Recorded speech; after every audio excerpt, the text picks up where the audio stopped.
Welcome to the Triage Method podcast with me, Gary McGowan, and my co-host, Mr. Patrick Farrell. Paddy, how are you this Thursday? I am positively fantastic, Gary, even though it is actually Sunday. Brilliant. It's kind of a running joke at this point. It's so funny, isn't it? Yeah. Anyway, uh, Gary, what are we actually going to discuss today? Because this is a question we got, I think it was in the Facebook group, which obviously everyone listening to this, they were in the Facebook group, so they probably saw it already. Um, but what's the question? yeah. So the question is sort of has two components. So it's related to how does one maintain balance when you have multiple different interests? So and that's not just interest; it's also commitments. So, for example, if you have a job and you're also trying to do a degree and you're trying to train or whatever it is, whatever your commitments happen to be. So you've got that going on, but also I think more specifically what this question was getting at was how do you maintain balance when you actually have like more formal study and learning that you have to do and less formal study or learning that you have to do. So, for example, if I've got exams, obviously there's a deadline by which I have to have that knowledge in my brain sufficiently that I can reproduce it on the page. However, if I'm reading something for leisure, I can kind of, put it down for a few days. It's not a big deal. I don't have to have this information in my head by any particular date. So I think there's a lot of people like that who have maybe broader interests. They might want to learn about something like the environment, or they want to read about psychology, or they want to read about philosophy, but they're also doing a degree in, I don't know, biomedical science or something. And there's kind of some diversity there in terms of their actual interests, and they want to be a well-rounded person, which I think is a pretty sound goal to have. So how do you even start that process? You basically, it's hard. That's the issue. This is why people have issues with this, because it's not something that's actually easy to do. You know, Yep. tackling it from the first perspective, which is, how do you find balance in your life in terms of, oh, you have, I don't know, like training that you want to do. You have, a wife and kids or whatever it is. You're studying on the side to get your masters, and you have your business and all that kind of stuff. Like the key to understanding that, or the key to solving that, is understanding that you're not going to have balance. You're not going to be able to organize your life in some phenomenal way that allows you to be energetic for all of those things, feel like, oh, I'm really on top of everything, and I'm not making any sacrifices. Like, there's no way that you can organize that. Like, obviously, again, like there probably is, depending on the situation. Like, maybe you only have 3 resistance training sessions per week that you need to get in, and it's not like a huge commitment. You're just like, all right, I do my resistance training sessions, and then I have 20 hours of college, and then I do all my other bits around that. Like, that's not a huge commitment. Obviously you have to layer on travel time and whatever else is going on, but obviously, depending on the exact situation, it can be easier or harder to fit everything in, like just physically, like organize it, schedule it on your calendar.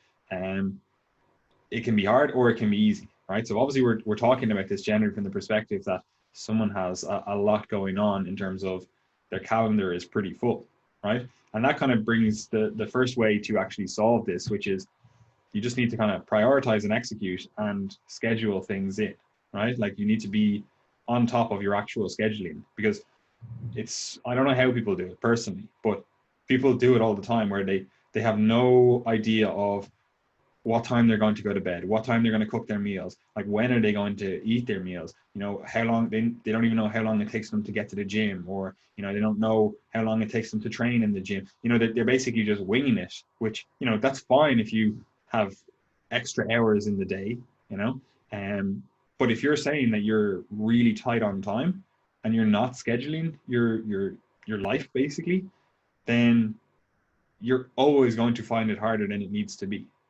And again, that's not to say, like, I know when someone says scheduling, people think, oh, I need to schedule everything down to the 5 minute mark. I need to schedule when I go to the bathroom and everything. Like, that's not what we're saying. But you need to have this broad understanding of, okay, it takes me 30 minutes to get from the gym from work, uh, depending on the traffic. Like, obviously there can be plus or minus whatever amount. So I need to actually schedule that in. So staying around after work for an extra half an hour when I know it's a hard out, I have to be home by 8 o'clock, like that's not a good use of your time if you're trying to fit things into, like, you're trying to get all your stuff done in the day, and then coming out of that and going, oh wow, I spent an extra half an hour in work. Now I'm not going to get to do my gym session, and then struggling the rest of the week because you're like, oh, I missed out on, this training session, and maybe I'll try fit it in this other day, and your whole week is thrown off balance just because you didn't schedule.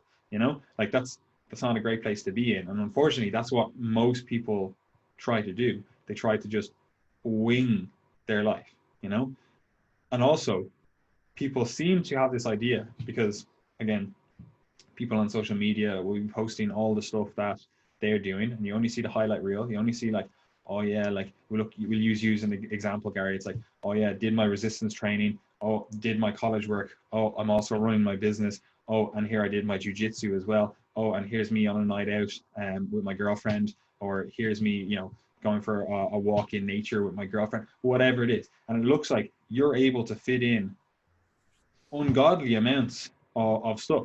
It's like, wow, you seem to have your life completely together. You are able. It's almost as if you have 25, 28 hours per day. You're getting more done than everyone else.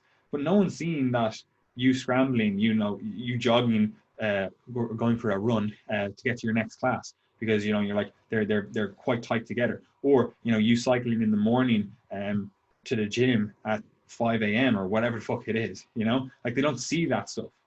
Because obviously you're not posting all of the fucking various intricacies of your day, being like, oh yeah, and then I walked to the gym, and then I walked to my college, and like, you're not posting that because, like, who the fuck cares? But Yeah.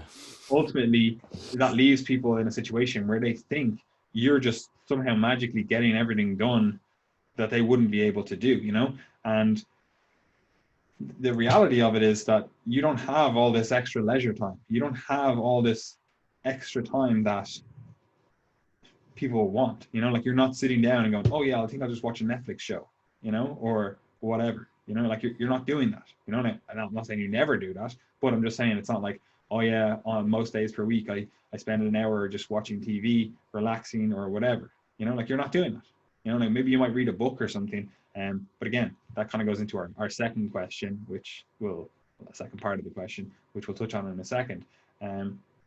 But basically, there is no balance. Like, if you have a lot of things going on, there is no balance. Like, I know myself, when I was in a similar situation to you, where I was resistance training, I was doing Brazilian Jiu-Jitsu, I was in college, I, like, in my fourth year of college, especially, like, final year, and had like a social life as well, and obviously, again, college and our business to run. It's also, like, it's somewhat harder for us because we have to run our own business. It's not like, you just turn up to your shop or wherever, whatever it is, and you basically just have to clock in, and yeah, your work might be demanding, but you don't have to think about your work outside of that, really, especially if it's like a part-time job.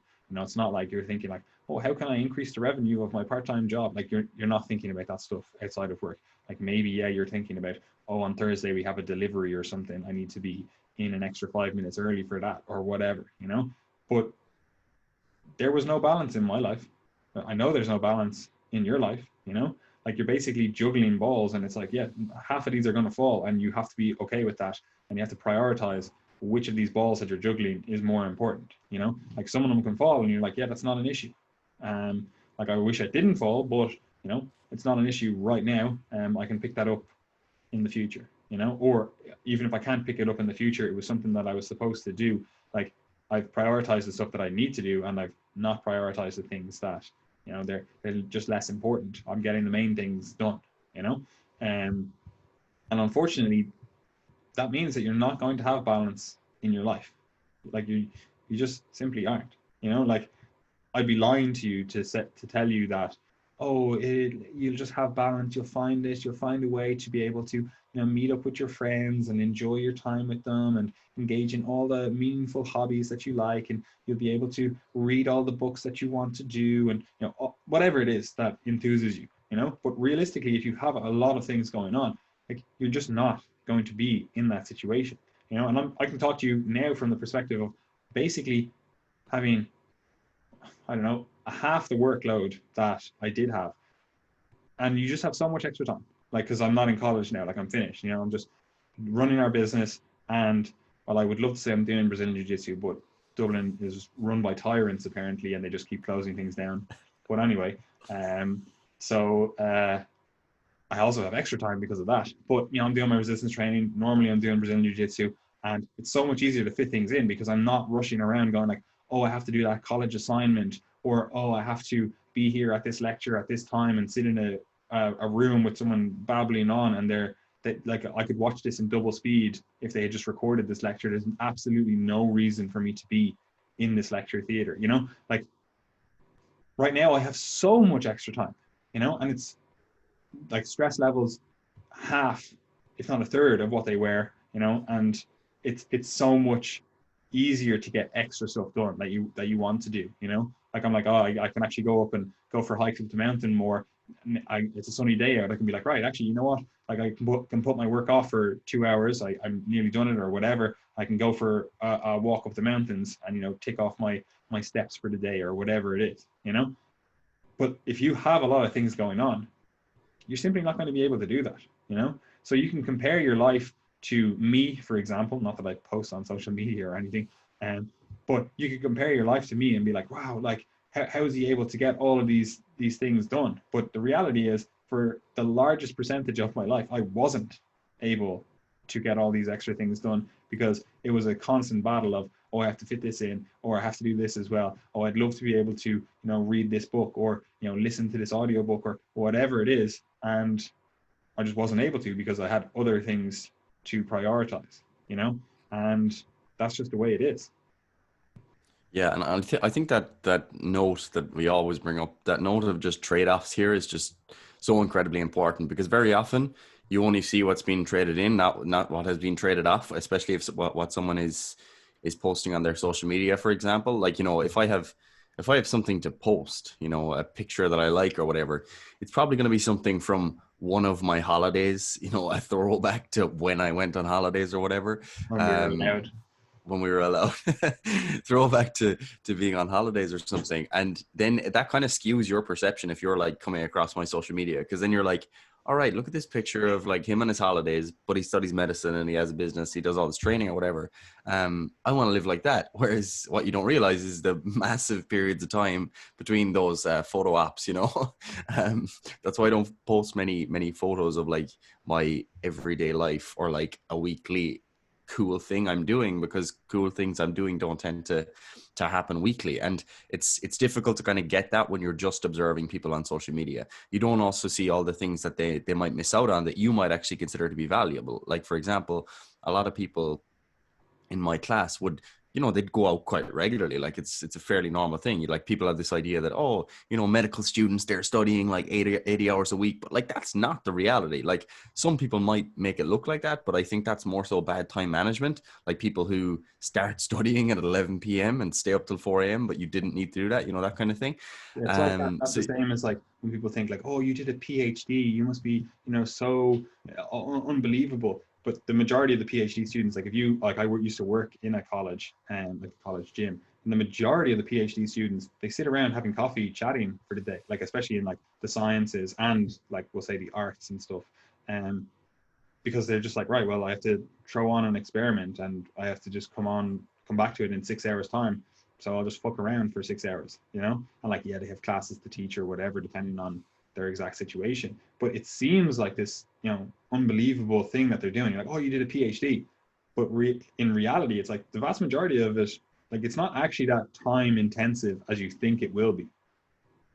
yeah, and that's not to say it's not hard, or, you know, that there's not a lot of time that goes into it, because there absolutely is. But what we're talking about here is the way that things actually play out in the real world are actually a bit different. Like, you know, a medical student might actually be doing a reckless amount of work, you know, compared to maybe some other course, and they're very stressed and they have lots of deadlines to meet or whatever. But the reality is that there's still time periods that open up for leisure, and, you know, people have the opportunity to go out more often or go on days out to the beach when it's sunny or whatever. Like, you know, a load of my friends went to the beach for the day on a Tuesday like 2 weeks ago or whatever. The weather was unreal, and, you know, I was like, like, sorry, I don't get to do things like that. Like, that's not something I would do, because like for me, like taking 5 hours out of my day, like feels like a very big deal. Like it's like, that's a big deal. So they're the things And that you end. also with that, that's actually a really good point in terms of what we're saying about like prioritizing. Like you look at that, and now this is a bit of a bad prioritization, but like you look at that and go, oh, will I spend these 5 hours extra that I'm going to have to fill them in somewhere else in the week? You know, are you going to take that with your friends, or are you going to take that with your girlfriend? You know, like it'd Yeah. be far more beneficial potentially for you to be like, right, actually, I'm going to spend 5 hours with my girlfriend on the weekend. If I have 5 hours to spare during the week, I'm like, I'll do the juggle around my jobs so that I have 5 extra hours with my girlfriend, that I'm not thinking of business, not thinking of college, not thinking of all that kind of stuff, versus like, oh, well, I spend it on 5 hours with my friends. And now obviously that's not to say like, oh, never go out with your friends ever again. You know, like that's obviously a reckless thing to suggest. But just as a like priority, like prioritization through the week, like you're not going to be like, all right, I have an extra 5 hours to spend.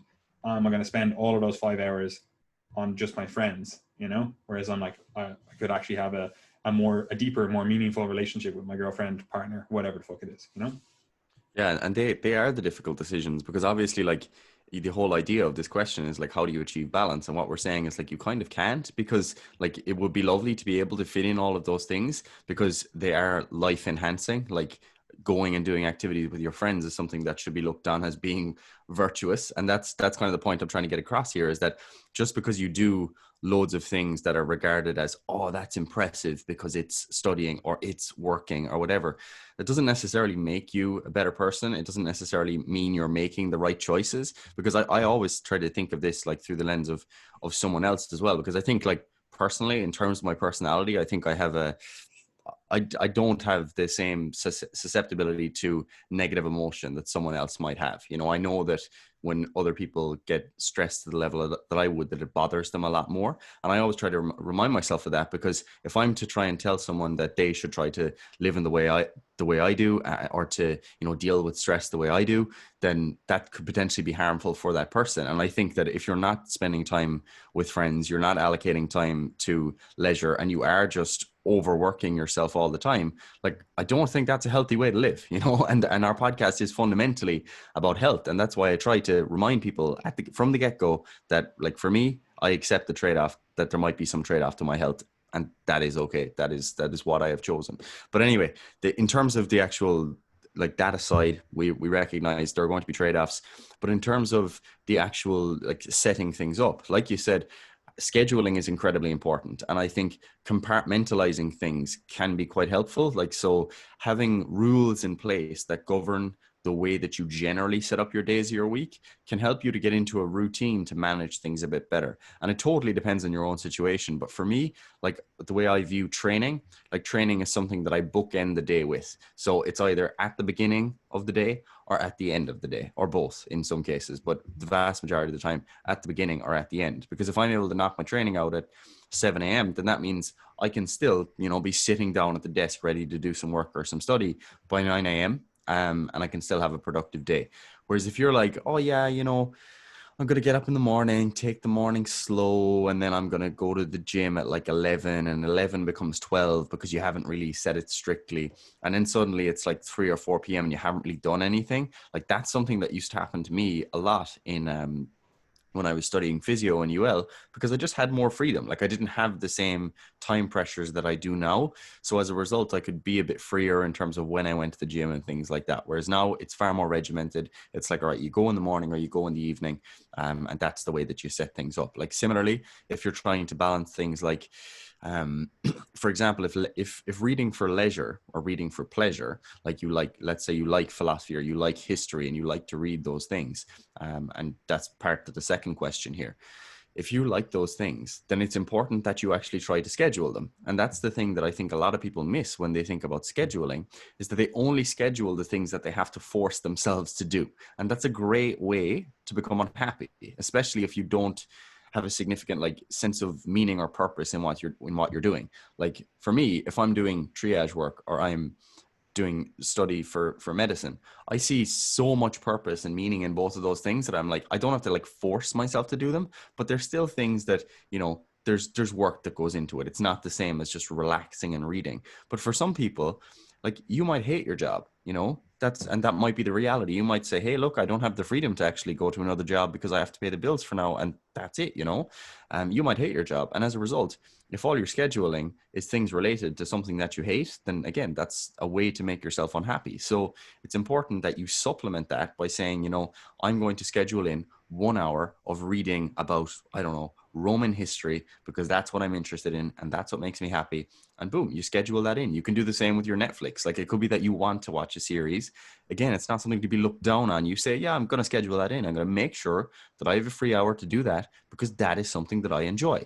And like, that's the same as the way that we talk about nutrition. When we talk about nutrition, it's not about considering every food on its merits as a result of its vitamin content or mineral content or whatever. Instead, we're saying, okay, let's actually bring things in that you enjoy in the diet, make the diet enjoyable so it can be sustainable.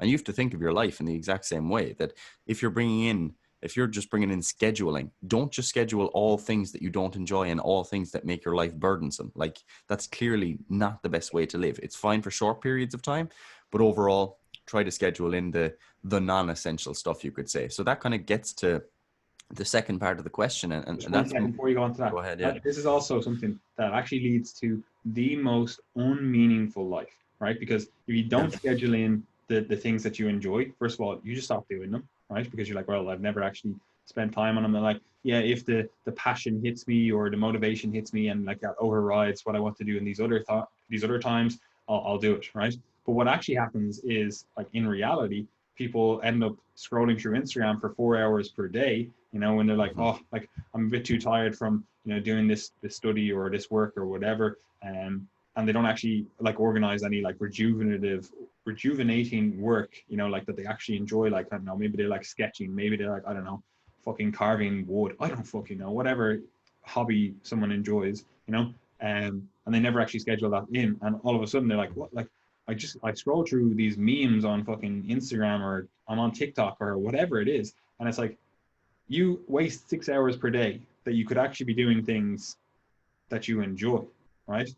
So again, it's like, it is like that kind of prioritize and execute, do the things that you need to do. And yeah, you could get onto the next day's tasks.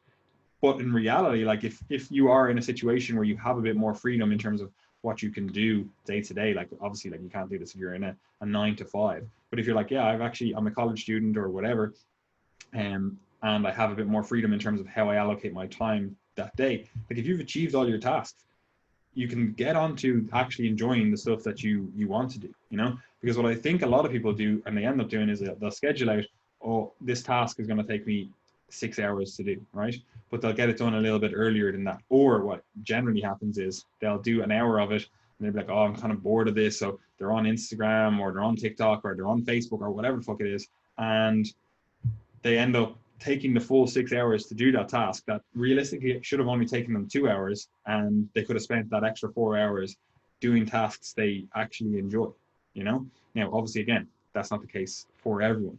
But what is the case for everyone is people end up not doing their hobbies, the stuff that they enjoy, and they end up having this, like, they feel like they're having a meaningless life because they never actually engage in like stuff that rejuvenates them, stuff that they really enjoy. Like, they're like, oh, I'd love to be able to sit down for whatever, an hour and read a book, but they never actually schedule that in. Like, they've never put that down on their schedule and be like, right, this is the time you're going to sit down and read your book, And just further to that, like we were talking about trade-offs earlier on, like, you might enjoy reading books, right? Just as an example, but your schedule is so packed that that's just not an option. There are other options for the same kind of effect. Like, you could listen to audiobooks, right? And that might not be your preferred way to get the information. But again, it's a trade-off. You're just like, okay, I want to get the information, or I want to, engage with this content, whatever it is.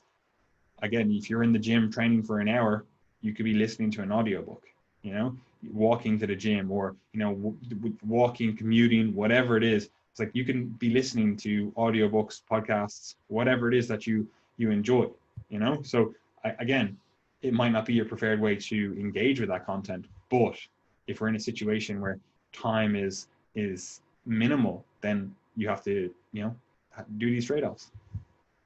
Yeah, completely. And that is important. Like to try and like it sounds obsessive, but to double up on tasks where possible. Like if I have to walk to jujitsu, like yeah, I could listen to music that is, gonna give me some kick up the ass, make me feel good for a few minutes until I hate the song that I'm playing and repeat 10 times or whatever.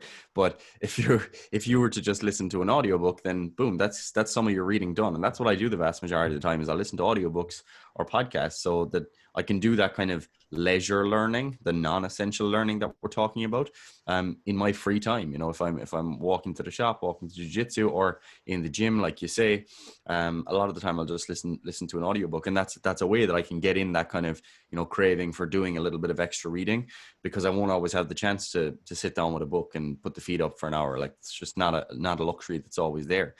So yeah, again, a trade-off, but one that can be worth it. And there's other things as well, like if you're on a bus, like and you're commuting for 20 minutes, 30 minutes in the morning, like that's something that I would often do is I'd get buses into college or whatever.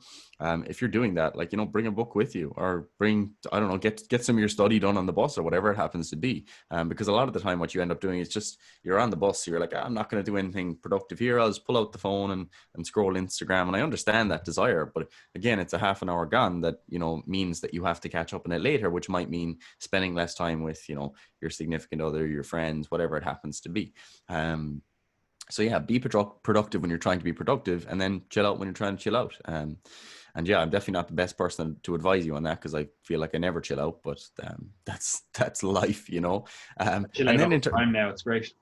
but then with the kind of moving between something that's essential and non-essential, like we said, schedule it in. If you want to learn more about philosophy because you see people having these conversations and you'd like to learn more about that, then schedule in the time. Treat it like your study, and realize that if you are a college student, let's say, because that's where the question came from, like there's going to be periods of time in college where you need to put more specific work on what's coming up in the exam. So let's say the last 2 to 4 weeks before the exams, you need to ask yourself, okay, what have I learned this semester? What were the actual learning objectives, and what's likely to come up in the exam or the assignments or whatever, so that you can refine that stuff. But earlier on in the semester, it might be the case that you have a lecture on, I don't know, whatever, some nutrition topic, your dietary fats and cardiovascular disease. You have this lecture and you're like, I'd love to learn more about that. Okay, we had this lecture, it gave me a little tickle, but I'd like to go on and learn more. So you might actually spend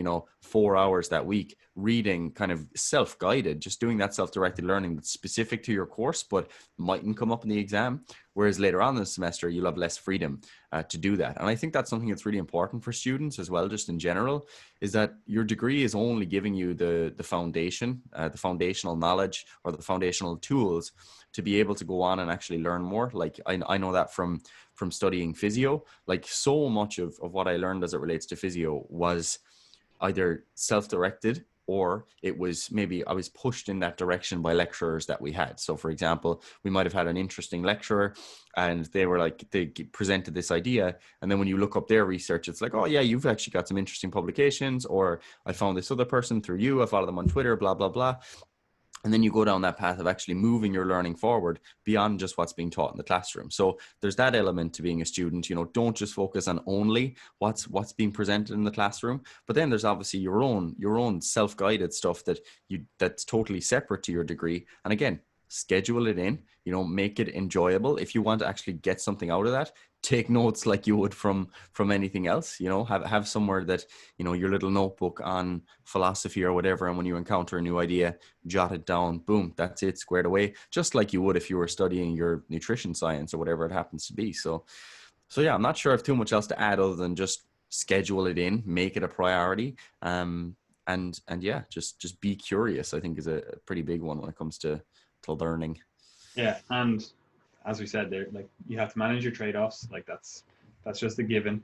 But there might actually be ways that you can engage in content that you actually get more out of. Like for example, like people have this I'm gonna say obsession over the knowledge gained from books. Right? They're like, oh, like Yeah. books are unreal, but it's not even the case. Like I always use the example of Plato. Is it Plato or is it Aristotle? Aristotle is after Plato.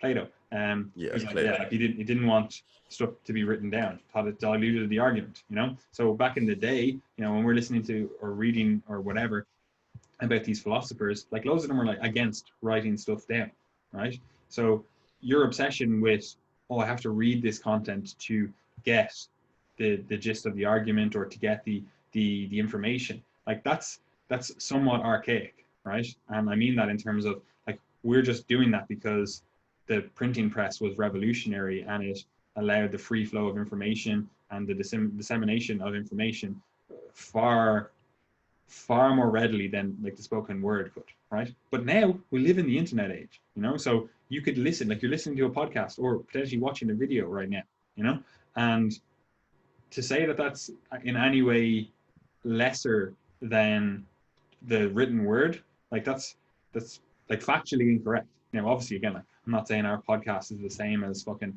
I don't know, one of Nishi's work or something, but obviously if you're listening to someone read a book, it's the same content, you know, it's your same, you have the same ability to engage with those ideas, you know. And yeah, like it's maybe not the exact same because you like to, you know, sit down and, you know, ponder over that sentence, what did he mean by that word, but you can still do that when you're listening to an audiobook, you know, or a podcast or whatever, you know. And like Gary said, like I always view podcasts as kind of like it just gives you a little bit of information so that you can go off and learn more, you know, like it's not going to give you the all-encompassing everything to know about this whatever topic, you know. It's like here's an introduction to this topic, you're going to have to read some stuff about this or, you know, listen to recorded lectures on this topic that are more planned out rather than just the two of us, you know, chatting shit, you know, or even just a conversation between, you know, an interviewer and an interviewee. Like it's like that's not scripted, that's not, you know, planned out, that's like, oh, we're going to have a dialogue, let's see what comes up, you know, maybe you misspoke a word or two and you're just like, oh yeah, like obviously if there was a written word like that wouldn't be the case, you'd hope like a good editor would, you know, get that.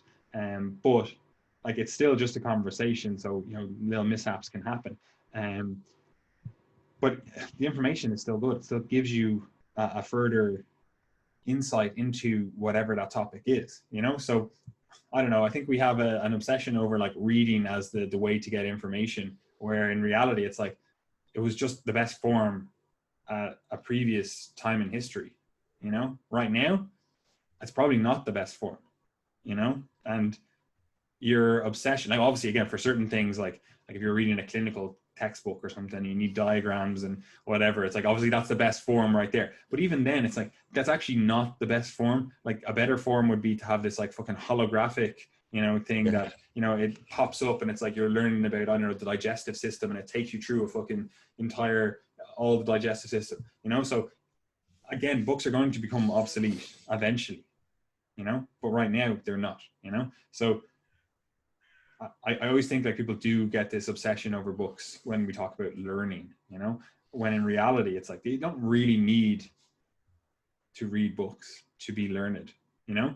Certainly helps because that's how people have communicated for quite some time, and obviously people have been accumulating information for quite some time. But again, like we have a blog, like we could write a book, but I think a blog is much better than a book, you know. That may be just my opinion, but like it's the same content, it's just a different medium, you know. And ultimately if you're trying to learn, what you're trying to learn is the content. So that's an entirely roundabout way of saying is engage in the content you want to learn, forget about the medium in which you are learning that content, you know. Like it doesn't matter if you learn about, I don't know, I said Nishi earlier on, so Nishi from Gary sitting in a campfire in the fucking forest, you know, like do you care? You got the information. Like, does the source matter that much to you? No, realistically, it probably doesn't. You know, like, yeah, okay, it matters to you if, you know, your job is dependent on you having a degree in medicine, you know.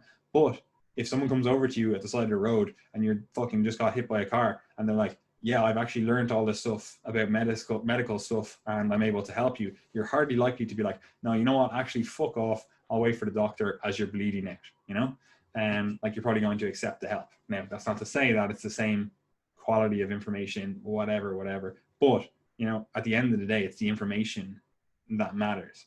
So stop getting caught up on the medium by which you get that information. Yeah, and that's especially true if you're just like a filthy casual in a given subject. Like, for if you're just like, yeah, I see people talking about philosophy at times. I heard this Nietzsche fella, and we're not going to get into an argument about how you say Nietzsche. Is it Nietzsche or Nietzsche? I did German, so I'm going to say Nietzsche. Um, but if you like, if you're like, oh yeah, I see people talking about this Nietzsche guy, so what am I going to do? I'm gonna read all of his books. Like, man, that's gonna take you years. Like, that's a multi-year pursuit. And like, unless you're dedicating all your time to that rather than like just reading a chapter in the evening, like generally these aren't the types of books, and you have to pick your subject. Like, these aren't the types of books that you just kind of sit down and just casually take in while you're having a chat with someone. Like, it's brain weight training. That's what it is. And the thing that I would say to people is that, like, if you want exposure to those types of ideas, like Paddy said, like, there's nothing inherently great about just going to the books. Like, that's fine if you want the deep level knowledge, but if you're a filthy casual, you know, you can just go to the Great Courses Plus, you know, on Audible. They actually have a lot of their courses on Audible, and I listened to an unbelievable one called The Will to Power, and it was basically this lecturer and his wife, both of whom are basically Nietzsche scholars, and they go through all of his biggest ideas over like 21 hours or whatever. And that meant that every time I went for a run or I went for a walk or whatever, I was just listening to that. And then if I just want to leave it there, I'm like, oh yeah, I feel like I have a big picture understanding from people who have studied his work for 3 decades of what his biggest ideas were. And then you can go and you can think about them. And if you want to read the books, you can read the books. But, you know, if you're like, I want to get into philosophy or I want to get into history, like, you can't read the work of every famous philosopher. You can't read the every period of history. Like, you simply can't achieve that. Whereas if you were to just listen to books that kind of give you a broad overview and then delve into things that might interest you more, I think that's a good way of going about things. Because I think people find that intimidating at times when you're kind of encountering a new subject. You like buy a big textbook on the topic and you're like, I'm going to learn this from scratch. And it's like, man, that's just, it's not going to get you anywhere, you know? So yeah, find out what's important. If you can get courses online that summarize it for you, fantastic. Like I said, Audible with the Great Courses Plus there, like, just go to YouTube as well. Like, YouTube is unbelievable. Like, I watched some lectures recently from, you know, just from some philosophy lecturer who puts up his lectures online, and he'll just pick a philosopher and discuss, or a writer in literature as well, discuss all their biggest ideas, discuss the main take homes from each of the books, you know, give you the important scenes that people talk about all the time. And then you're like, okay, you know, I feel like I have a good grasp of that person's ideas. They have a lot of books. I'm probably not going to read them all, but, you know, I've got some insight. There's so much of that on YouTube, and all of it's free, you know, so. Yeah, and that's So the thing use about it those. as well. Like, especially now that like most colleges are basically Khan Academy, except it costs you a couple of thousand to do it. Yeah, Like, they're all literally. online. They're literally giving you lectures. I'm like, you realize that for most of these courses that people are doing, you know, like Harvard put their courses online for free. You know, like, you don't get the degree from it, but if you're just going to be watching your lecturer, who, you know, probably is fucking shit at what they do, like, I don't know, you're probably in some fucking shit college or whatever, I don't fucking know, and like, just go to the Harvard lectures, you know, like, it's free online, you know. So again, you don't get caught up in the medium. It's the information that you need. So if you know that there's a better source for that, or again, there's a better way that you enjoy learning, like the whole learning styles thing is a bit fucking poor science. But, you know, if you're like, I actually can sit down and listen or watch a video for an hour of someone discussing these ideas, but if I try to read for an hour, you know, I'm like, oh, like, I don't really like this. Like, I have dyslexia, for example, and like, it takes more concentration for me to try to read than it does to listen or just watch a video. You know, I actually do prefer reading, in case anyone was wondering, but it takes more concentration for me to do that, whereas I can still get the same information by listening to an audiobook, or again, watching a video, you know. And like Gary said, like, those great courses, like, they're phenomenal. Like, that's basically, like, I'm listening to one currently on the Holy Roman Empire, you know. It's like 36 hours long, you know. So every day I'm just like, I'll walk into the gym or wherever I'm going or whatever it is, and I'm just pop that on and I'm just listening to that, you know. And I'm not going to buy a textbook and read about the Holy Roman Empire, because it's a fucking shit show, in case anyone was wondering. It's like 1,000 years long.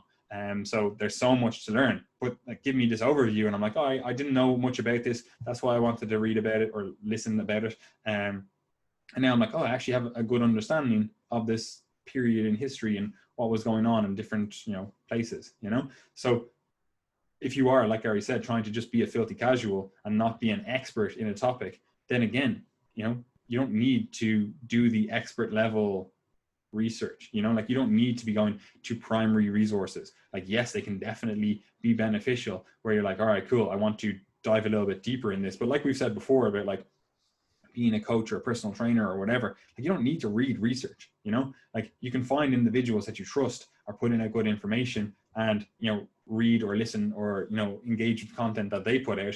And then when you're like, that doesn't really jive well with me, or I don't know if I agree with that point, then you can go back to the primary research, or again, you can find other individuals that you're like, right, they have this opinion on this. Maybe I'm going to try to marry these two things together. Like don't just use one source for all of your information, especially if it's a topic that tends to get biased. Like if it's a political topic and you only ever read, one side of the argument, it's like, that's probably not the entirety of the discourse. There probably is more information than what this one-sided person is providing you with. So again, it makes sense to read broadly, but then obviously we come into this issue where it's like, well, we have a certain amount of time on earth and you can't read everything, or you can't listen to everything, you can't consume everything.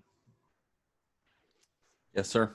I think that summarizes everything we want to get across. So basically, you're not going to have balance in your life.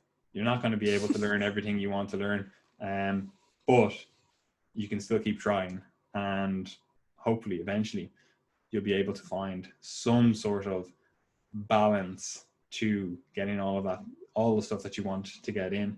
And it's probably not going to look like your idealized Instagram, model on the beach who's like, oh yeah, I run a 6-figure business and I read philosophy all day. And realistically, if you have a conversation with these people, you're like, you don't read philosophy all day. No. But in all seriousness, just one point that I would reiterate, because we already mentioned it, but I think this is always lost on people, and this is actually a story that that Nassim Taleb discusses in one of his books. And basically, are you flexing now because you read books? It's a very basic story, don't worry. Someone told me that it said this in the book.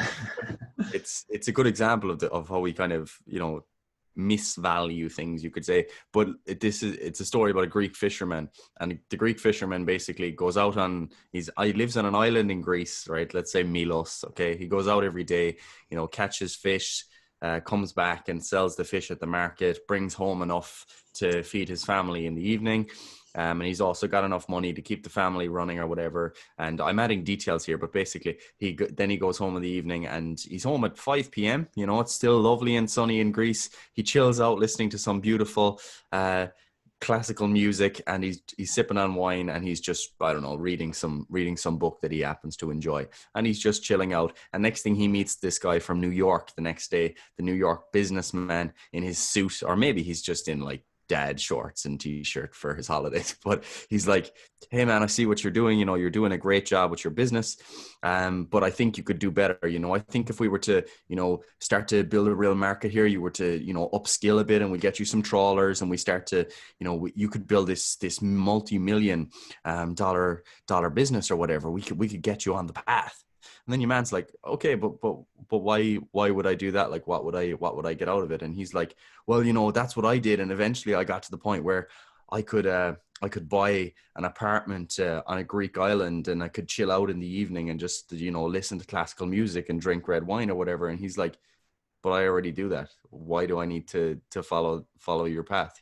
So he's confused. And basically the take home point there being that, like, choose what you value, realize like what the end point you're getting to is, and don't get so caught up in, I don't know, the means to that end that you put the just hard work on a pedestal. Like, I really do value hard work a lot, but if you're already like living a life that you're like, hey, I'm pretty happy, I seem to be on the path, I'm paying the bills, I don't really have much stresses in life, like, you're doing fine. You don't just need to inherit someone else's values from the internet just because most people think that it's cool to live like this person. So be more like the Greek fisherman, unless you want to just, I don't know, start a big multi-million-dollar fishing business, which is cool too, That's what you value. Yep. So yeah. Anyway, I have Anyway. nothing else to say. Gary, where can people find us, engage with more of our content, etc.? Yeah, so if you are a trainer, then first place to go would be the Coach's Corner. So that's where we're publishing the vast majority of our content at the moment. New content going out every week, multiple pieces of content. And that's basically a member site, as you know, designed to educate personal trainers. Also interested trainees. Not everyone in there is a trainer. I know we actually have 1 or 2 physios as well who are trying to, upskill in the area of kind of exercise prescription and applying knowledge that they probably already have in great detail, but to just take it to the more of the strength and conditioning or strength training side, you could say. So that's a good place to go if you're interested in that. What you could also do if you are a trainer or a trainee is sign up to our newsletter. So we publish not only new content that we've produced and give you an insight into what's been published in the Coach's Corner, but we also share resources from around the internet that we think might be useful for you. In addition, we do have coaching spaces available. So if you're someone who just wants to work on your own goals, you want to, find this balance that we've been discussing in terms of training and nutrition, trying to find what the right level of intensity of commitment is for you, because that's something that we work on with a lot of our clients, is trying to get them to the point where, look, you're doing as much as you need to with a diet. We don't need to prepare 6 meals a day. We don't need this extra effort. That's a lot of the things that we end up working on with clients. But we do have coaching spaces available, so you can apply. Again, link in description. We have a Facebook group as well, the Triage Method Community, which is open access. We obviously have a Coach's Corner Facebook group, which is closed for members, but the Triage Method Community is open access, so you can request to join that. And other than that, you can follow the rest of our social media. So, you'll find us on Instagram, Facebook, even Twitter and YouTube, importantly. On YouTube, you'll find a lot of our exercise tutorials going up currently. So we're posting exercise tutorials that are updated, that are designed like in a very simple manner for the person in the gym. So if you've got friends or maybe you've got clients or whatever that, you need to send them a video to explain a certain exercise, it's all done in completely everyday language. So it's not the stuff for trainers. If you want more detailed breakdowns of exercises, you can find all those in the Coach's Corner, and they're much longer and more detailed videos. But yeah, get involved in all those places. And you can also subscribe to the podcast. If you want to subscribe to it on multiple platforms, that'd be fantastic. And you can also leave a rating and review, and we would really appreciate that. 100%. We're blowing up on Spotify. So if people could go on Spotify, that would be beneficial. Although I don't think they can give a rating on Spotify. I haven't seen that being done. I don't think so, actually. Which is a lackluster, to say the least, from Spotify. But they are obviously moving towards more podcasters now that they've assimilated Joe Rogan into the fold. So hopefully they start paying us 100 million per year. It'd be fine. Yeah, that'd be great. I wouldn't mind. Anyway, that's us. Peace out.